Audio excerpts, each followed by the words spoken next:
బ్రతుకు దినములన్నీ, మన జీవితంలో దేవుడు మనకి లోకములో ఆయుష్నిచ్చినంత కాలము ఆయన మరి కృపా క్షేమమే మనకు మరి మన వెంట వస్తుంది. బాగా చూడండి, కృపా క్షేమమే మన వెంట వస్తుంది. ఎలా సాధ్యము? కృపా క్షేమము ఎలా సాధ్యం? లోకమంతా ఇదిగో ఈ వ్యాధి వచ్చింది, అది బాధ వచ్చింది, కుటుంబం ఈ సమస్యలు వచ్చినాయి అన్నప్పుడు మనము ఏం చెప్తాం? అయ్యో ప్రభువా, ఈ బాధలు ఏంటినైనా, ఈ కష్టాలు ఏంటినైనా, ఎలా బ్రతకాలి ప్రభువా, ఏంటి తండ్రి అని చాలా మంది వర్రీ అయిపోతా ఉండొచ్చు. కానీ విశ్వాస ఎలా ఉంటారంటే ధైర్యంగా ఉంటారు. తన వ్యక్తిగత జీవితంలో ఉన్న సమస్యలకు భయపడరు, ఈ లోకంలో సంభవించిన సమస్యలకు భయపడరు. మరి ఎలాంటి మనసు అంటే, నేను బ్రతుకు దినములన్నీ కృపాక్షేమమే నా వెంట వస్తుంది. అంటే నాకు బాగుంటుంది, నాకు ఈ రోజు బాగుంది, రేపు బాగుంటుంది, ఎల్లుండి బాగుంది, ఆవలెల్లుండి బాగుంటుంది, ఈ సంవత్సరం అంతా మాకు బాగుంటుంది. ఎంత గొప్ప మాట! సంవత్సరం అంతా మాకు బాగుంటుంది. ఈ రోజున బాగున్నారా మీరంటే మరి 100% చాలా బాగున్నాం అని చెప్పగలగాలి. అయ్యో, ఆ మాట మనకి నేను చాలా బాగున్నానని చెప్పాలంటే ఎక్కడ బాగున్నారు అనుకో మాట్లాడుతున్నాం సైతం చెప్పొచ్చు మనకి. అబద్ధాలు ఆడొద్దు. ఎక్కడ బాగుంది నీకు, ఎక్కడ బాగుంది నీకు, బాగుందని చెప్తాడు, అబద్ధాలు ఆడుతుంది దేవుని సన్నిధిలో అనేటువంటి తలంపున అపవాది మనకి ఇవ్వచ్చు. కానీ మనం ఎక్కడ ఉన్నాము? యెహోవా నా కాపరిగా ఉంది. గాయమైతే ఆ గాయాన్ని అయినా శుభ్రం చేస్తాడు ఆయన. నేను నడవలేకుండా ఉన్న పరిస్థితి వాస్తవమే, కానీ ఆయన నన్ను, నాకు ఆకలి అయింది, దేవి ఉంది, కానీ ఆయన నన్ను ఆహారం ఉన్న స్థలాన్ని బట్టి, నాకు ఎండ వేడి ఉంది, బాధ ఉంది, కానీ శాంతికరమైన నీడకు ఆయన నన్ను తోలుకెళ్తాడు. చూడండి, ఇవన్నీ మనకు ఉన్న అవసరాలను మనకు చూపిస్తా ఉన్నాయి. కానీ అదే సమయంలో మన గురించి శ్రద్ధ వహించే దేవుడు మనకున్నారు. అది మనము జ్ఞాపకం. అందుకే ఆఖరి మాట చూసిన తర్వాత మరొక వాక్యాన్ని చూద్దాం. చిరకాలము యెహోవా మందిరములో నేను నివాసము చేసేదాన్ని. కాలము యెహోవా మందిరములో నేను నివాసము చేసేది. ఏమి కొంతమంది అంటావు, నేను నీ గుండెల్లో నిద్రపోతాను అని అంటావు రాజకీయ నాయకులు. అలాగా అంటే మీకు ఇది లేదా అంటా ఉంటారు. జోక్ నిద్రపోతానన్న వాళ్ళు మీకు ఇది లేదా? ఇక్కడ దావీదు భక్తుడు ఏమంటున్నారు? చిరకాలము నేను ఎక్కడ నివసిస్తానంట? యెహోవా మందిరములో నివసింప వాసము చేసేదను. ఆయనకి పెద్ద భవనం ఉంది, కోట ఉంది, చక్కని వసతులున్నాయి. ఆయనతో అంటే ఆయన ఎక్కడ నెమ్మది? దేవుని యెహోవా మందిరంలో నివాసం చేస్తానని చెప్పడంలో ఉన్న భావం ఏంటంటే, దేవునితో మరి మనకున్న సంబంధం మన జీవితాన్ని లోకంలో భిన్నంగా ఉంచుతుంది. దేవునితో ఉన్న సంబంధం మన జీవితంలో ఎన్ని పరిస్థితులు కూడా మనం వెళ్ళినా వాటన్నిటిలో దేవుడు మనకు విజయము. మొదటి 5వ అధ్యాయం 5వ అధ్యాయం 7వ వచనమును మరి 8వ వచనాన్ని గమనించినట్లయితే అక్కడ ఒక చక్కని మాట ఉన్నాయి. 7, 8, 9 వచనాలలో ఆయన మిమ్మును గూర్చి చింతించుచున్నాడు కనుక మీ చింత యావత్తు ఆయన మీద వేయుడి. ఫుట్ నోట్ లో చూడండి, లక్ష్యము చేయుచున్నాడు. హీ టేక్స్ కేర్ అంట. టేక్స్ కేర్ అంటే చిన్న బిడ్డకి మరి తల్లి ఎలా శ్రద్ధ తీసుకుంటుందో. చిన్న పిల్లలను చూస్తాం, వాళ్ళు ఎంత ఆనందంగా ఉంటారంటే మరి చెప్పలేము. పిల్లలు చక్కగా ఆడుకుంటా ఉంటారు, మరి పిల్లలు ఎంతో సంతోషంగా ఉంటారు. ఇప్పుడంటే ఈ సినిమాలు, ఈ టీవీలు ఇవి వచ్చిన తర్వాత పిల్లలు ఆ సినిమాల్లో ఆ టీవీలు చూసి ఆ దుఃఖము, వేదన, ఈ బాధలు ఇవన్నీ వాళ్ళకి అర్థమైపోయి ఆ కోపము, ద్వేషం ఇవన్నీ చిన్న మనసులోకి అవి ఊరిపోయినప్పుడు చిన్న సమయాల్లో ఆనందం కూడా వాళ్ళకి ఉండడం. కానీ పిల్లలు మనం చూస్తే వాళ్ళకి చక్కగా ఆడుకుంటా ఉంటారు, అసలు ఏ బాధ బందిరే ఉండదు. మరి దేవుని బిడ్డలు కూడా ఎలా ఉన్నారంటే ఈ లోకంలో వారు మరి ఏ చింత లేనటువంటి వారు. ఆయన మన గురించి శ్రద్ధ తీసుకుంటారు. అందుకని ఉదయం మన జీవితంలో, శరీరంలో బలహీనతలు ఉన్నాయా, అనారోగ్యం ఉందా, సమస్యలు, కుటుంబాల్లో సమస్యలు ఉన్నాయా, మరి లోకంలో చుట్టూ అనేకమైన విపత్కరమైన పరిస్థితులు ఉన్నవా, జాగ్రత్త తీసుకోవడం వేరు, చింత పడడం వేరు. బాగా జ్ఞాపకం చేసుకో. ఈ రోజు మనం ప్రార్థన పెట్టడం లేదు. ప్రార్థన ఎందుకు పెట్టడం లేదు అని అంటే జాగ్రత్త తీసుకుంటున్నాం. చింత పడడం వేరు. పడడం అంటే అయ్యో ఏమైపోతుంది అనేటువంటి భయంతో బ్రతకడం. అయ్యో ఏమైపోతుందని భయం వేరు, మరి జాగ్రత్త తీసుకోవడం. ఇక్కడ మనం ఏం చూస్తున్నాం, ఆయన మిమ్మల్ని గురించి చింతపడుతున్నా అంటే దాని మిమ్మల్ని గురించి ఆయన జాగ్రత్త తీసుకుంటున్నారు. కాబట్టి మీరేం చేయాలంట, ఇంత యావత్తుగా, ఎందుకంటే నిబ్బరమైన బుద్ధి గలవారి మెలము ఉండండి, విరోధి అయిన అపవాది గర్జించు సింహం వలె అంటే తిరగడం అంటే దాని అర్థం ఏమిటంటే మన హృదయాల్లో చింతను తీసుకురావడానికి ప్రయత్నం. సైతాన్ చేసే పనిలో ఒకటే ఒకటి, చింత అనే ఒక బీజాన్ని, ఒక విత్తనాన్ని మన హృదయంలో వేస్తాడు. ఆ చింత అనేటువంటిది అలా అలా పెరిగి వరి అయిపోతా ఉంటాం. ఆ వరి అవ్వడం వల్ల అనేక మంది బీపీ సమస్యలు రావడం, ఆ వరి అవ్వడం వల్లే అనేక మంది గుడ్డూరుకోవడం, ఆ వరి అవ్వడం వల్ల కుటుంబంలో ఒకరినొకరు కొట్లాట, ఒకరి మీద ఒకరు నింద మోపుకోవడం. నీ వల్లే ఈ సమస్య వచ్చింది, నీ వల్లే ఈ సమస్య, నీ వల్లే, మీకు మీ అమ్మ వల్ల ఈ సమస్య, లేదా మీ నాన్న వల్ల ఈ సమస్య, ఇదిగో మీ బంధువు, ఈ అలానా బంధువు వల్ల సమస్య వచ్చింది అని చెప్పి అవతల వారిని నిందించి, యువతల వారిని నిందించి, వారు నిందించుకోవడంలోనే వారు సమాధానం లేని పరిస్థితి వస్తుంది. ఇది అన్నిటి గల కారణాలు ఏంటి? చింత. కనుక అపవాది గర్జించు సింహం వలె తిరుగుతున్నాడంటే దాని అర్థం ఏంటంటే చింత అనే దాన్ని మన హృదయంలో విత్తనం వేసేస్తాడు. వేసేసి వాడు జారుకుంటాడు, అక్కడతో అయిపోయింది వాడి పని. వేసేసి వెళ్ళిపోయాడు.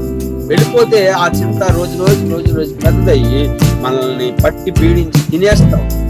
అందుకనే ఇక్కడ మనం గుర్తుపెట్టుకో, ఆయన మిమ్మల్ని గురించి చింతిస్తున్నాడు అంటే ఆయన మిమ్మల్ని గురించి శ్రద్ధ వహిస్తున్నాడు, లక్ష్యం వహిస్తున్నాడు. మన మీద ఆయన మనసు పెట్టారు, మన గురి పెట్టారు.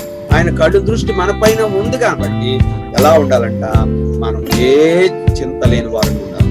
9వ వచనం, లోకమందున్న మీ సహోదరుల యందు ఈ విధమైన శ్రమలే నెరవేర్చుకుని ఎరిగి విశ్వాసమందు స్థిరులై వారిని ఎదిరించండి. సైతాన్ని మనం ఎదిరించాలి. ఎలా ఎదిరించాలంటే చింత లేకుండా ఉండడమే సైతాన్ని ఎదిరించడం. మరి యెహోవా నా కాపరి, నాకు లేదు, ఏ లోటు లేదు అని చెప్తుంటే సైతాన్ని మనము ఎదురించిన వారంగా ఉంటాం.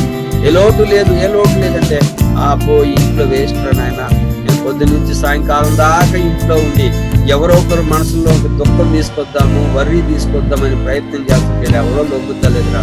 వీళ్ళకి బీపీ ఉన్నా లొంగుతలేదు, వీళ్ళకి ఆర్థిక ఇబ్బంది ఉన్నా లొంగుతలేదు, వీళ్ళకి ఈ సమస్య ఉన్నా లొంగుతలేదు. ఇవన్నీ చూసుకుని వాళ్ళు నాకు ఏ లోటు లేదు, దేవా స్తోత్రం అని దేవుణ్ణే కోరుతున్నారు, ఆయన్నే మొరపెడుతున్నారు, ఆయనకే వందనాలు చెప్తున్నారు. ఇంట్లో నా పప్పులు ఉడకోరని మెల్లిగా తోక ముడుచుకుని సైతాన్ని జారు. ఏ ఒక్కరమైనా మన హృదయాల్లో చింతకు చూపించామా, మెల్లగా ఎంటర్ ఇంట్లోకి, మరి ఇంట్లో ఇష్ట వేస్తాం. అది అదే కాదు, దావీదు మనసు ఎంత ధైర్యంగా ఉంది, అంత ధైర్యంగా మనకి ఆ మాట చెప్పడం, ఆ విశ్వాసం మన హృదయాల్లో కలగాలని మనం కోరుకోవాలని కలిసి ఆ మాట చెప్తాం.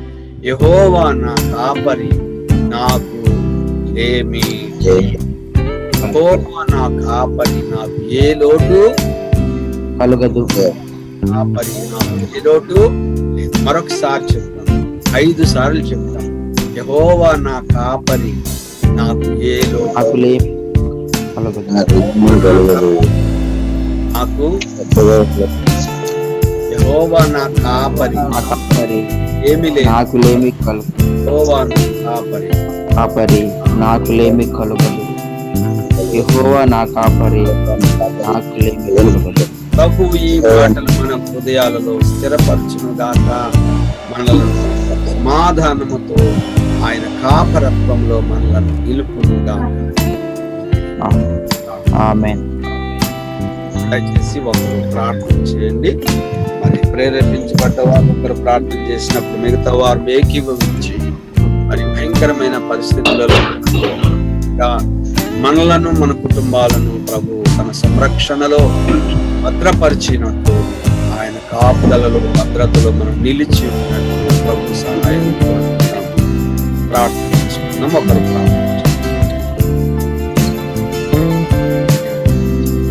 ప్రార్థన.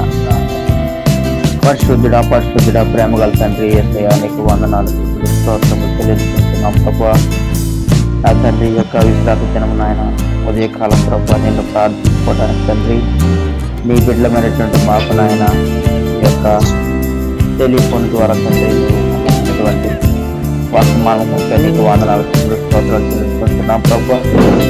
నా తండ్రి యొక్క ఉదయకాలం ప్రభువా నీ సన్నిధిలో మేము కూడుకోలేనప్పటికీ తండ్రి గృహాల్లో తండ్రి నేను ప్రార్థించుకోవడానికి నీ యొక్క మాటలను తండ్రి వినడానికి తండ్రి మా దైవజనులను ప్రేరేపించిన ఆయన మాకు ఇచ్చిన వర్తమానాన్ని బట్టి నీకు వందనాలు చెల్లించుకుంటున్నాం ప్రభువా.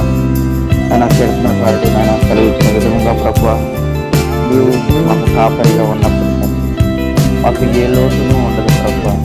ఆయన మమ్మల్ని నేను నమ్ముకున్నటువంటి బిడ్డలను మమ్మల్ని ప్రభువా నీవు పచ్చివేల చోట్ల ఆయన మమ్మల్ని పరిమిత తీస్తున్నావు తండ్రి. గాఢాంధకారపు లోయల్లోనే మేము సంచరించినప్పటికీ తండ్రి, చీకటిలో ఉన్నప్పటికీ నాయన మమ్మల్ని ప్రభువా నీవు వెలుగులోనికి కనిపించినటువంటి తండ్రివి నాయన నీకే వందనాలు, స్థితులు, స్తోత్రాలు చెల్లిస్తున్నాం ప్రభువా. నా తండ్రి ఈ యొక్క ఉదయకాలంలో ప్రభువా నీ బిడ్డలు మేము నా తండ్రి ఎంతమంది బిడ్డలైతే నాయన ఈ యొక్క వర్తమానాన్ని విన్నారు ప్రభువా, ప్రతి ఒక్క బిడ్డ తండ్రి నీ నామాన్ని ఎరిగి ప్రభువా నిన్ను ప్రార్థించుకోవటానికి తండ్రి నీ తోడుగా ఉన్నందుకు నీకే వందనాలు, స్తోత్రాలు నాయన. భయంకరమైనటువంటి రోజుల్లో మేము ఉంటున్నాం ప్రభువా, సాధారణ శోధనలో మేము ఉంటున్నాం ఆ తండ్రి. ఒకరు మాట్లాడుకోలేని పరిస్థితుల్లో మేము ఉంటున్నాము, ఒకరు కలిసి ఉండలేని ఆయన తండ్రి సమయంలో మేము ఉంటున్నాం.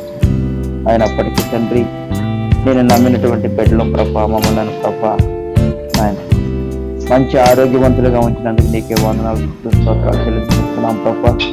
ఎంతో మంది బిడ్డలనైనా అనారోగ్యంతో బాధపడుతూ తండ్రి హాస్పిటల్లో నాయన దీనస్థితిలో ఉంటున్నారు ప్రభా. ప్రత్యేక బిడ్డలు జ్ఞాపకం చేసుకుంటాం, ఆ బిడ్డలకు మంచి ఆరోగ్యం దయచేస్తున్నాం ప్రభా. తండ్రి భయాందోళనలో లేకుండా సమాధానంతో నెమ్మది కలిగి జీవించడం సహాయం దయచేస్తున్నాం ఆ తండ్రి. ఇప్పటి వరకు తప్ప పాటల ద్వారా నేను మహిళ ఈ యొక్క మంచి వాక్యాన్ని తండ్రి మాకు మా హృదయంలో నాటినందుకు నీకు వందనాలు చెల్లిస్తున్నాం. ప్రతి ఒక్క బిడ్డ నీ యొక్క వాక్యాన్ని మర్చిపోకుండా గొప్ప ఈ యొక్క వాక్యంలో గొప్ప మహిమ ఉన్నదండి, గొప్ప వెలుగు ఉన్నదండి, గొప్ప సంతోషము ఆనందం ఉన్నదండి.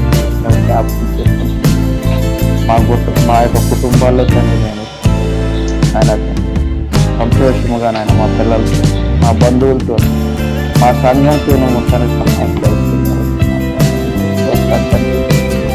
ఆయన తండ్రి యొక్క వాక్యం